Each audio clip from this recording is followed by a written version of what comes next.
Bismillahirrahmanirrahim. Assalamualaikum warahmatullahi wabarakatuh. Semoga pemirsa senantiasa dalam keadaan sehat walafiat dan dimurahkan rezeki, amin ya rabbal alamin. Baiklah, kali ini kita bertemu kembali dengan channel kita dan kita akan membuat sebuah video reaksi dari video yang disampaikan oleh sebuah channel yang namanya Bambang Nursena Channel ya. Adapun video ini berjudul di balik pengusiran Hajar dan Ismail. Saudara-saudara sekalian, timbul pertanyaan, mengapa kita perlu membuat sebuah reaksi daripada video yang dibuat oleh Bambang Nursena ini? Ya sebenarnya kalau kita biarkan aja kan nggak apa-apa, nggak ada masalah, itu urusan Bambang Nursena kan gitu. Hadirin yang berbahagia, bahwa apa yang dilakukan oleh Bambang Nursena ini tidak lain daripada sebuah upaya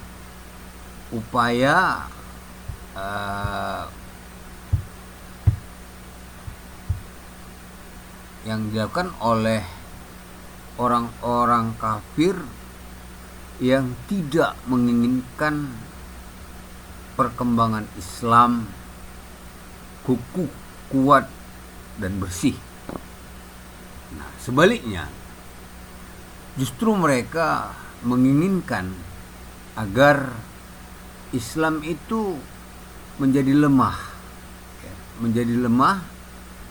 dan kemudian bisa dilemahkan. Memang apapun ceritanya, agama Islam telah dijaga oleh Allah ya, terutama kitab Al-Quran itu tidak akan bisa dilemahkan oleh para orang-orang kafir. Akan tetapi saudara sekalian, kepentingan yang paling penting daripada reaksi ini adalah bagi umat Islam. Nah, kalaulah umat Islam mendengar daripada dongeng-dongeng yang disampaikan oleh Bambang Nursena ini, maka akan menimbulkan persepsi yang negatif di kalangan umat Islam terhadap agamanya, terhadap Ismail. Karena kita tahu bahwa akar daripada hubungan antara umat Islam yaitu melalui Nabi Muhammad. Nabi Muhammad melalui Ismail baru ke Ibrahim. Itulah silsilah atau runutan daripada hubungan antara kehidupan mereka. Nah, kita sama-sama mengetahui bahwa ada dua keturunan Ibrahim yang memang menjadi topik pembicaraan, yaitu Ishak dan Ismail. Ya, dalam sejarah ini telah dibahas. Akan tetapi Allah sudah merencanakan ini sebagai sebuah perencanaan. Jadi sebagai umat Islam kita tidak pernah komplain terhadap apapun Ishak. Ya silakan Ishak atau dengan Bani Israelnya silakan. Dan Ismail dengan Bani Ismailnya itu berjalan sendiri-sendiri dan berbeda. Ya, berbeda adat istiadat dan budaya. Tetapi mereka itu adalah satu akidah, satu ketuhanan. Nah, ada di pihak lain, pihak ketiga yang memang tidak punya garis keturunan dengan keduanya ini, yaitu pihak-pihak kafir ini. Mereka memanfaatkan ini mencari celah-celah untuk memojokkan salah satu pihak, yaitu pihak Ismail. Tujuannya tidak lain adalah untuk menjatuhkan Islam, hanya itu aja, tidak lain daripada itu. Maka dibuatlah sebuah karangan-karangan, cerita-cerita yang menurut versi mereka. Ya sebenarnya kalau umat Islam itu gak ada masalah sepanjang tidak menyinggung tentang keislaman. Tetapi nyatanya memang para orang-orang kafir ini targetnya memang Islam. Nah, kali ini Bambang Nursena ya yang memiliki gelar doktor telah mendongeng tentang sejarah Ibrahim, Ishak dan Ismail dalam versi dia ya, Tarkum Yonatan. Itu urusan silakan aja. Kita nggak apa-apa. Namun janganlah sampai memojokkan garis keturunan Ismail. Jangan mengatakan Ismail itu penyembah Abodazarah atau penyembah berhala. Di sini kami, kalau ini terjadi, maka kita umat Islam akan meluruskan. Dan ada satu poin yang paling menarik dalam dongeng yang disampaikan oleh Bambang Nursena ini, yaitu di antara kisah Ismail dan kisah Ishak ya, disisipkannya lah kisah Yesus Kristus. Ini yang jadi masalah sekali ya. Ini jadi kita membangunkan ini. Justru Ismail ditolaknya sebagai keturunan sah Ibrahim dengan mengatakan tidak memiliki hak. Tapi justru yang dimunculkannya adalah Yesus. Ada di mana ini hubungannya? Kalaulah personal Yesus itu adalah Isa, Nabi Isa alaihissalam, pun tidak ada hubungan darah dengan Ibrahim, Daud. Ya, Ibrahim punya keturunannya sendiri, yaitu Ismail bin Abraham dan Ishak bin Abraham. Sedangkan Daud mempunyai anak yang bernama adalah Nabi Sulaiman atau Sulaiman bin Daud. Jadi bagaimana mungkin ini adalah keturunan daripada kedua orang besar ini? Maka dalam kesempatan ini kita akan membuka secara ilmiah. Tidak ada kaitan antara Isa al-Masih atau Yosua al-Masih ataupun Yesus dengan kedua nabi besar ini. Itu secara biologis ya, secara biologis. Karena sama-sama kita ketahui bahwa kelahiran Isa itu tanpa peran seorang laki-laki. Tapi kalau secara akidah kita akui bahwa Yosua al-Masih atau Isa al-Masih atau Yesus Kristus itu adalah Bani Israel, dan dia punya garis keimanan yang sama dengan garis keimanan Nabi Ibrahim. Jadi baiklah, untuk mempersingkat waktu, mari kita lihat dan kita dengarkan apa yang dikomentari oleh Dr. Bambang Nursena ini. Kita persilakan, kita simak, nanti baru kita buat penjelasan dan uraiannya. Demikian. Namanya akan masyhur. Dan itu terbukti dari generasi ke generasi. Bangsa yang mengklaim diri sebagai keturunan Abraham selalu menyebut namanya dalam doa. Orang Yahudi, orang Kristen, orang Islam. Orang Yahudi sebagai keturunan Abraham, dari Ishak dia selalu berdoa, Baruch atah Adonai Eloheinu melek ha'olam, Elohe Abraham, Elohe Yitzhak, Elohe Yaakov. Allah yang disembah itu adalah Allah yang disembah Abraham, Allah yang disembah Ishak, Allah yang disembah Yakub. Perjanjian baru menggenapi apa yang dinubuatkan dalam seluruh perjanjian lama. Bahwa janji kepada Abraham selain masyhur menjadi berkat.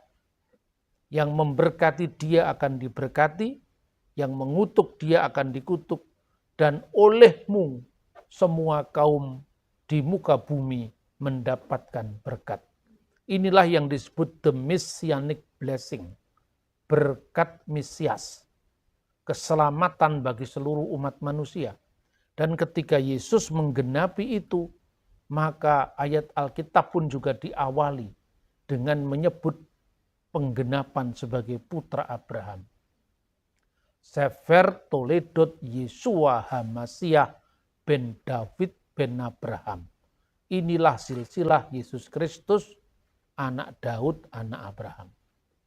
Orang-orang Arab, saudara-saudara pemirsa yang berbahagia. Sudahkah tadi kita dengar ya apa yang dikatakan Bang Bambang Nursena, bahwa garis keturunan daripada Isa atau Yesus atau Yosua Amasiah adalah dari Ibrahim dan dari Nabi Daud. Ya, bagaimana dia menerangkannya? Tidak diterangkannya, cuman hanya diklaimnya saja. Ini apakah gambaran seorang berpikir seorang dokter? Dia berhadapan dan berceramah di depan jemaat-jemaatnya, tidak memberikan argumentasi mengapa dia katakan Yesus itu adalah anak Ibrahim dan anak Daud. Tidak ada. Cuman dia hanya menyampaikan demikian saja. Jadi tidak membuat sebuah analisa. Nah, sementara kita sama-sama ketahui bahwa keberadaan Yesus atau Yosua Al-Masih atau Isa Al-Masih ini oleh bangsa Yahudi itu tidak diakui, tidak diterima. Jangankan sebagai Mesias, ya, sebagai nabi, ya, sebagai manusia hidup aja hampir tidak kita dengar sama sekali. Nah, Al-Quran telah meluruskan ini dan menjelaskan ini sebagai kitab yang diwahyukan oleh Allah Subhanahu wa taala kepada manusia, sehingga luruslah persoalan dan sejarah Isa Al-Masih atau Yosua Al-Masih atau Yesus Kristus yang diplesetkan oleh orang-orang kafir. Nah, kali ini kita akan mau meninjau sejarah historical daripada Yesus atau Isa Al-Masih atau Yosua Al-Masih dari sudut pandang Alkitabiah dan sudut pandang ilmiah.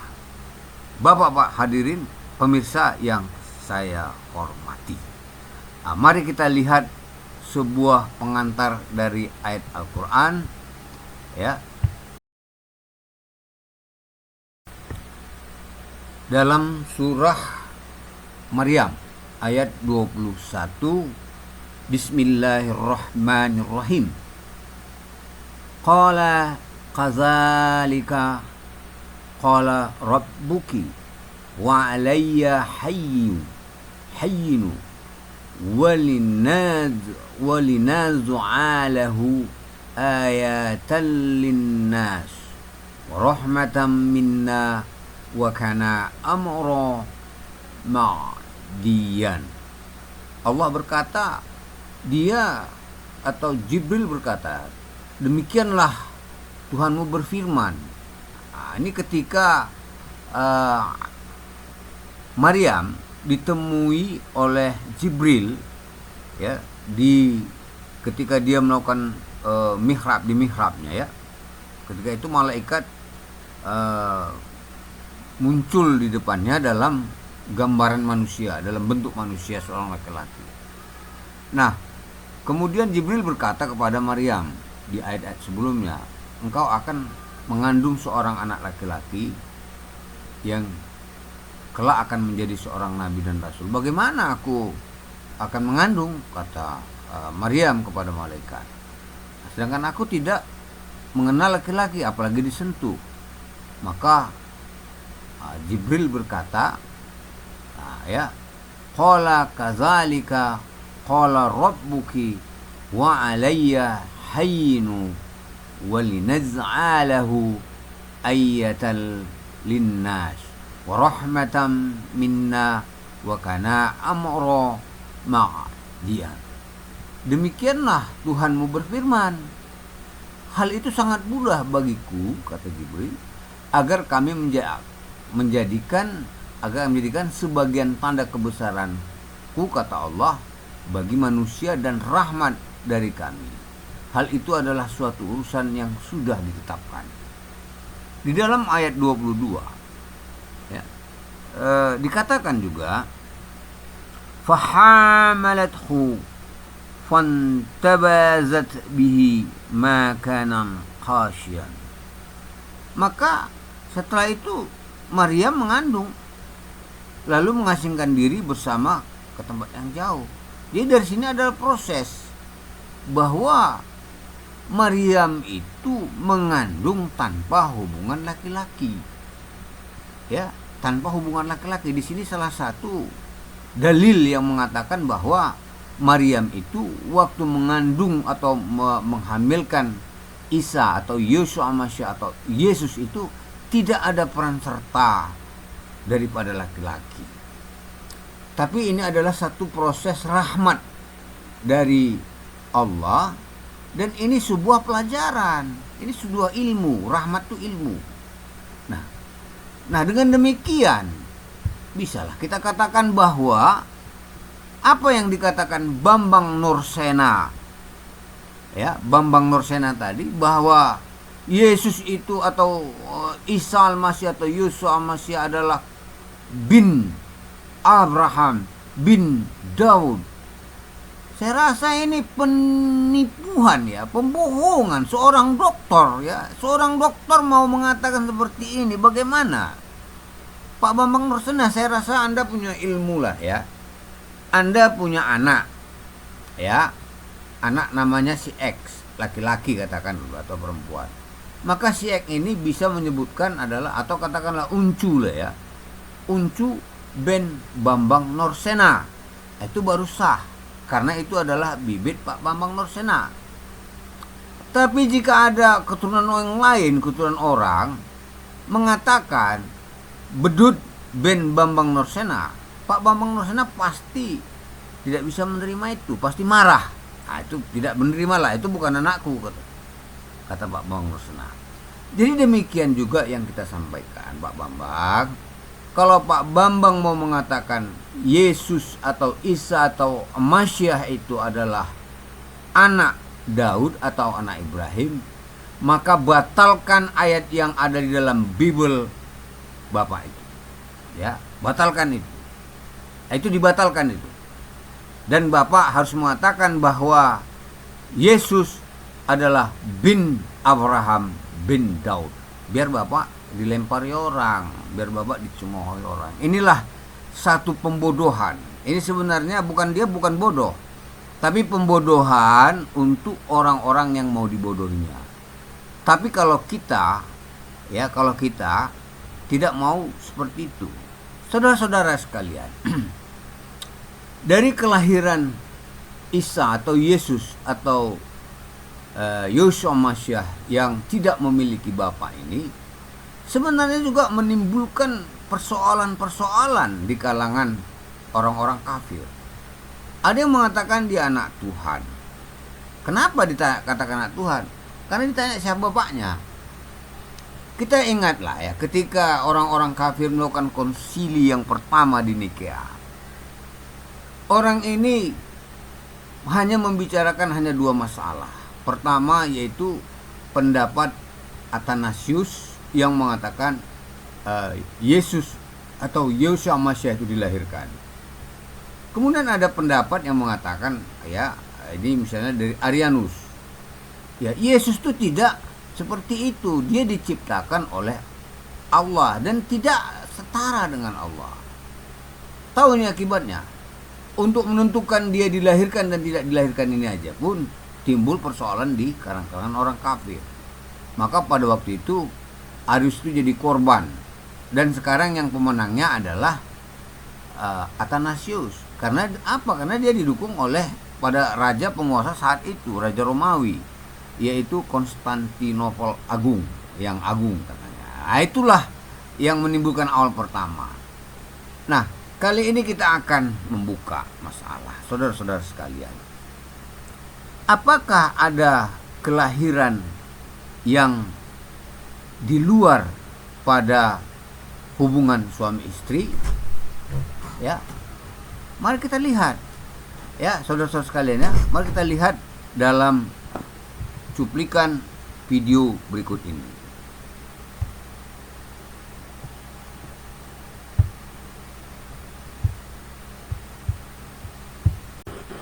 Nah, hadirin pemirsa yang saya muliakan, di dalam layar kita sudah sama-sama kita tampilkan satu proses kejadian atau kelahiran seorang anak manusia, ya, dalam kandungan ibu sebelumnya ya. Ini kita lihat ya seorang gambar ya, bahkan mulai dari proses pembenihan ya, pembenihan itu di tahap 1, kemudian pembentukan sel-sel halakah menjadi darah dan seterusnya, kemudian menjadi bayi. Ini adalah suatu proses kejadian manusia yang normal, yang biasa, atau terjadinya hubungan seks antara laki-laki dan perempuan. Nah, kita perhatikan di bawah ya, itu ada indung telur wanita, kemudian ada 4 buah sel sperma laki-laki. Nah, sel sperma laki-laki ini pada saat indung telur wanita ini sedang subur, dia langsung membuahi. Setelah dibuahi maka terjadilah kehamilan. Maka berproseslah indung telur itu seperti yang ada dalam gambar ya. Bertambah selnya kedua, ketiga dan seterusnya, menjadilah manusia. Ini kejadian anak manusia dalam proses kehamilan yang biasa-biasa saja. Jadi tidak luar biasa. Nah, kalau ini ada seorang wanita ya menikah atau berhubungan suami istri lantas hamil, orang nggak heran, nggak ribut ya. Tapi beda ketika kisah Yesus tadi yang dikatakan Al-Quran dalam surat Maryam tadi ya, bahwa kejadian Isa itu, kelahiran Isa itu tidak seperti laki-laki. Ya, Maryam sendiri pun terkejut. Loh, bagaimana aku akan melahirkan, katanya. Bagaimana aku akan hamil, sedangkan aku saja pun tidak pernah berhubungan sama laki-laki. Jangankan berhubungan, kenal saja pun tidak. Tapi tadi dikatakan dalam ayat Al-Quran tadi jelas bahwa itu adalah gampang bagiku, kata malaikat, atas perintah Allah. Nah, maka dengan kalimat kun fayakun, maka proses itu terjadi di luar hubungan suami istri, hubungan laki-laki perempuan. Maryam pun hamil. Bagaimana prosesnya? Mari kita lihat secara ilmiah. Nah, berikut ini dapat kita lihatkan bagan yang berbeda ya. Tadi kalau hampir sama sebenarnya kalau proses kelahirannya, kejadian bayinya, tapi ada sebuah perbedaan sedikit. Bapak lihat, saudara-saudara lihat di dalam bagan sel yang paling bawah. Kalau tadi dalam video awal kita melihat ada sel telur yang dibuahi oleh sel sperma laki-laki. Sel telur wanita, saya katakan lagi, atau disebut indung telur wanita, dibuahi oleh sel sperma. Ya, kalau dalam gambar sketch kali ini ya, kita lihat tidak ada sel sperma, yang ada adalah indung telur wanita ya. Kemudian ada sel-sel wanita itu sendiri, sel-sel. Jadi ada 4 buah sel. Ketika salah satu sel saja bersatu dengan sel telur wanita, maka dia hamil. Bisa dikatakan dalam proses kelahiran Yesus ketika itu adalah ya, saudara-saudara sekalian ya, sel telur Maryam ya dibuahi oleh salah satu sel dari dirinya sendiri. Maka hamillah dia. Jadi dia tidak berzina, Proses ini normal. Ya, saat sekarang ini proses ini disebut namanya cloning atau dikenal dengan proses aseksual. Kalau zaman dulu mungkin ya orang heran, boleh jadilah, kita maklum lah. Orang-orang zaman Yahudi dulu, begitu Maryam hamil jadi polemik ya. Banyak pendapat, orang ada yang mengatakan bahwa wah, ini gimana ini, Maryam hamil, ini anak keturunan orang-orang baik kok bisa hamil, nggak ada laki-laki. Ini siapa ini bapaknya nih? Ya. Jadi pada waktu itu sempat Maryam dituduh melakukan perzinahan dengan tentara Romawi. Ya, keji ya saudara-saudara ya. Karena ini perdebatan di tengah masyarakat terus. Ya, ditanya, "Lo hamil ya?" "Iya." Siapa ayahnya?" "Wah, berzina lah kok gitu, pasti berzina." "Siapa?" "Tentara Romawi." Itulah yang muncul isu pada waktu itu. Tetapi ada juga kelompok lain yang tidak pernah menyaksikan Maryam ini berhubungan dengan tentara Romawi atau laki-laki manapun. Maka orang-orang ini pun heran juga. Lantas berpendapat, siapa ya ayahnya? Jangan-jangan ayahnya Tuhan. Inilah sejarah awal orang isu-isu yang mengatakan bahwa Yesus itu anak Tuhan, saudara-saudara sekalian. Jadi kalau kita ini cerdas, kalau dulu oke lah, kita maklum belum ada ditemukan cloning. Tapi kalau hari ini, saudara-saudara sekalian ya, Anda buka internet, buka cloning, di sana akan membaca data yang paling luas. Ya, ada domba duli sudah hasil cloning. Ya, ini domba ini ya, untuk hewan udah. Bahkan manusia, tapi disembunyikan, saudara-saudara sekalian. Ini nggak boleh dipublikasikan karena ada yang marah. Ya, gereja di Vatikan, Paulus di Vatikan tuh sangat marah ya ketika terjadinya ditemukan ilmu pengetahuan. Ini rahmat sebagaimana dikatakan Allah tadi. Ini rahmat bagi manusia yang mau berkembang ilmu pengetahuan. Jadi bagi seorang wanita hari ini ya tidak mau punya suami katanya, ya nggak mau punya, tapi mau punya anak, ya boleh ya, bisa hamil, bisa melahirkan. Jadi apakah anak Tuhan? Enggak. Apa ini sama dia? Sama. Jadi Al-Quran sudah mengatakan, yang paling benar itu Al-Quran. Dia Isa ibnu Maryam. Ini kita lihat dalam surat Maryam juga, yang kita bacakan sebagai berikut ini ayatnya. Ya.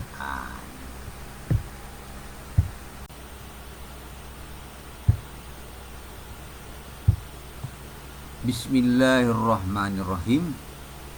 Zalika Isa ibnu Maryam qaulal haqq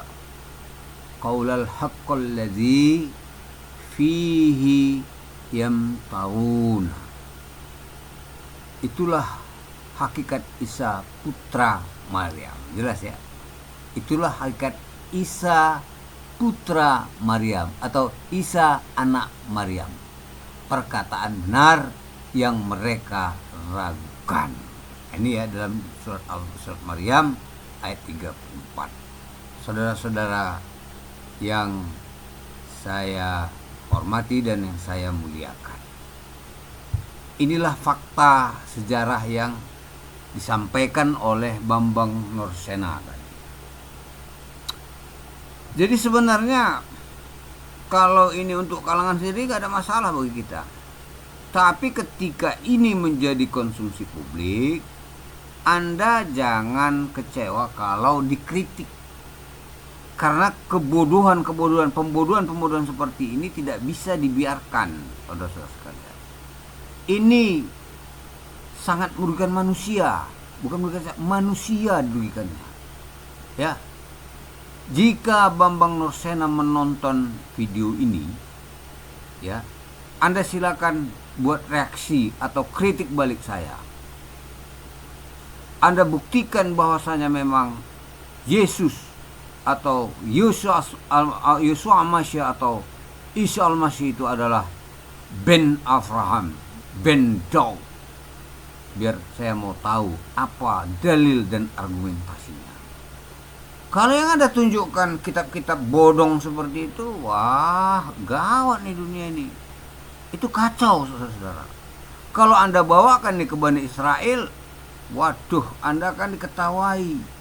Inilah yang menandakan bahwa kitab-kitab Torah, Zabur, Injil itu sudah banyak yang dirusak, dikorup oleh oknum-oknum. Hanya ingin memenuhi selera pribadi masing-masing. Yaitu urusan dia sama Tuhan lah, itu nggak ada urusan kita. Tapi kita sebagai manusia akan membuat sebuah kritik ilmiah yang bisa kita pertanggungjawabkan. Jadi dapatlah kita simpulkan dalam video kali ini bahwa pertama, Yesus atau Isa Al-Masih atau Yusuf Al-Masih itu tidak memakai bin David atau bin Abraham, melainkan Isa ibnu Maryam. Itu yang benar. Yang kedua, ya saudara-saudara ya, jangan lagi kita katakan Yesus itu anak Tuhan. Tidak ada. Ya, tidak ada itu. Itu bohong. Itu dongeng. Kalau Anda seorang manusia yang punya akal sehat, pakailah akal Anda sendiri. Jangankan Tuhan jadi manusia, kambing saja pun nggak bisa jadi gajah. Nggak usah gen jauh lah ya, gen yang dekat aja. Ya, gen yang dekat. Burung saja. Ayam itu nggak bisa jadi burung elang. Ya, atau burung elang nggak bisa jadi ayam, itu gennya dekat. Sama-sama unggas, ya. Atau sapi dengan kerbau, nggak bisa. Jadi sama-sama punya tulang belakang, ini nggak bisa. Apalagi Allah. Jika Anda mengatakan Allah itu berubah jadi manusia, saya simpulkan Anda itu belum memahami apa itu Allah, apa itu Tuhan yang sesungguhnya. Hanya Anda tertipu oleh perasaan Anda sendiri. Demikianlah video reaksi kali ini. Saya mohon maaf ya kepada Bapak Nursena kalau ada kata-kata saya yang salah, yang nggak cocok, saya mohon maaf. Tapi ini sifatnya educational ya Pak ya, kita diskusi. Assalamualaikum warahmatullahi taala wabarakatuh.